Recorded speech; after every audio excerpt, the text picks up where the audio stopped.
Hello everyone, this is StichRulez and I wanted to showcase this card called Nobody Phantom Thief from Yu-Gi-Oh! Duel Links and Rush Duel format.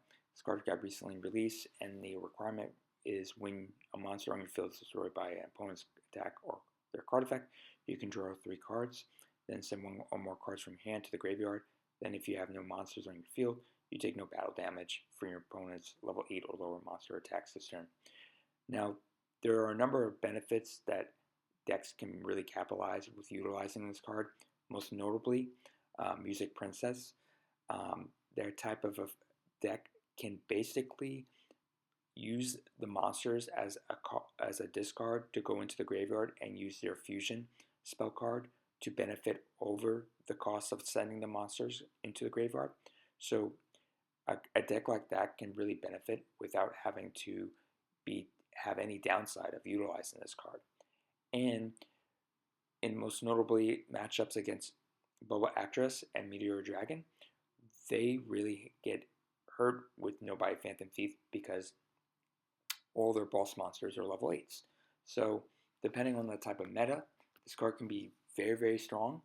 And overall, it's a strong card because it basically has a buffered slime effect and allowing you to unbrick your hand to get into your main combo pieces to go against your strategy. I think this is going to be the more consistent and more utilized card as we move forward in a lot of different formats, especially if formats are a level 8 majority. So a lot of decks can capitalize on it, and depending on the type of deck you utilize, you can definitely benefit if your strategy involves the graveyard, especially getting putting monsters into the graveyard to use as follow-up plays. So this card is overall very strong, and I think that will have a significant impact in the meta.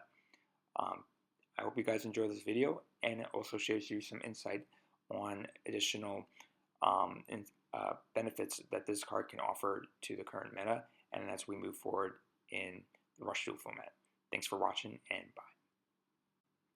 Also, there's also one caveat. Make sure that if your opponent destroys your monsters, make sure you do not have any monsters on the field in order to activate the buffered slime type of effect, because if you activate the trap card while you still have monsters on the field, you will also not get the benefit of buffer slime if you're trying to utilize that buffer slime effect before the turn ends. So make sure that's a very important factor. So again, thanks for watching and take care. Bye.